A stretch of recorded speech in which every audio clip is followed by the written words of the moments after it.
काली रात का रहस्य। गांव के बाहर एक पुरानी हवेली थी, ठाकुर साहब की कोठी, जो पिछले 40 सालों से वीरान पड़ी थी। कहते हैं वहां रात के समय किसी औरत की चीखें सुनाई देती हैं और लाल साड़ी में लिपटी परछाई हवेली की छत पर घूमती है। आदित्य, जो शहर से गांव अपने दादी दादा के पास गर्मियों की छुट्टियां बिताने आया था, इन कहानियों पर हंसता था। उसे लगता था ये सब बस बुजुर्गों की कल्पनाएं हैं। एक रात दोस्तों के साथ बहस के बाद आदित्य ने साबित करने के लिए ठान लिया कि वो हवेली में जाकर आएगा, अकेले, रात के ठीक 12 बजे। घड़ी की सुई जैसे ही 12 पर पहुंची, आदित्य हाथ में टॉर्च लेकर हवेली की ओर निकल पड़ा। सन्नाटा ऐसा कि अपने कदमों की आवाज भी डराने लगे। दरवाजा खुद ब खुद चरमराकर खुल गया।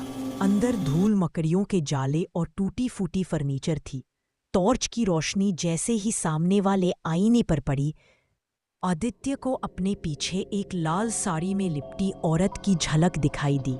उसने तुरंत पलटकर देखा, कोई नहीं था, लेकिन अब हवेली के अंदर हवा की सरसराहट में किसी के रोने की आवाज साफ सुनाई दे रही थी। मेरा बच्चा, मेरा बच्चा।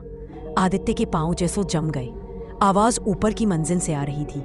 जैसे ही आदित्य सीढ़ियां चढ़ा, उसे लगा कोई उसके पीछे पीछे चल रहा है। पसीने से तरबतर आदित्य ऊपर पहुंचा, दरवाजा खोला और वहां एक पालना था, हिलता हुआ, और उसके पास वही औरत खड़ी थी, बिना चेहरा, बस एक काली गहरी जहां आंखें होनी चाहिए थी।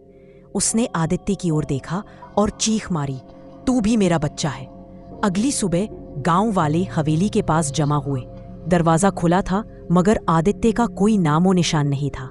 बस अंदर एक पुराना पालना हिल रहा था और हवेली की दीवार पर लाल रंग से लिखा था, एक और आ गया मेरी गोद में।